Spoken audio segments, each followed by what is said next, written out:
হরিণাকুণ্ডুতে কৃষি, মাটি ও সার্বিক উন্নয়নের অভিজ্ঞতা নিয়ে ইউএনও দিদারুল আলমের বিদায় বার্তা। ঝিনাইদহের হরিণাকুণ্ডু উপজেলা নির্বাহী অফিসার মোহাম্মদ দিদারুল আলম বিদায় মুহূর্তে সাংবাদিকদের সাথে এক একান্ত আলাপরিচর্চায় মিলিত হন।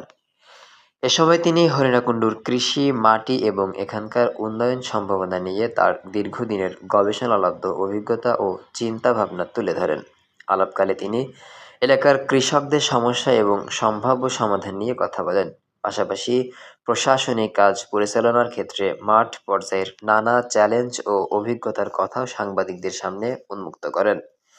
তিনি জানান, মাঠ পর্যায়ের কর্মকর্তা এবং জনপ্রতিনিধিদের সাথে সার্বক্ষণিক যোগাযোগ ও সমন্বয়ের মাধ্যমে তিনি এলাকার সার্বিক উন্নয়ন কার্যক্রম তদারকি করেছেন।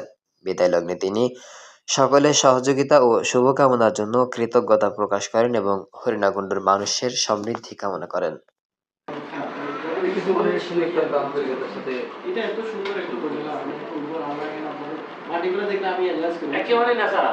মাটিগুলো আমি গবেষণা করি এখানে মাটিগুলো আপনার যখন থাকে গরমকালে পাথরের মতো শক্ত, যখন মানে শুকনা একদম পাথরের মতো শক্ত, পানি দিলে সেটা হয়ে যায় মোমের মতো নয়।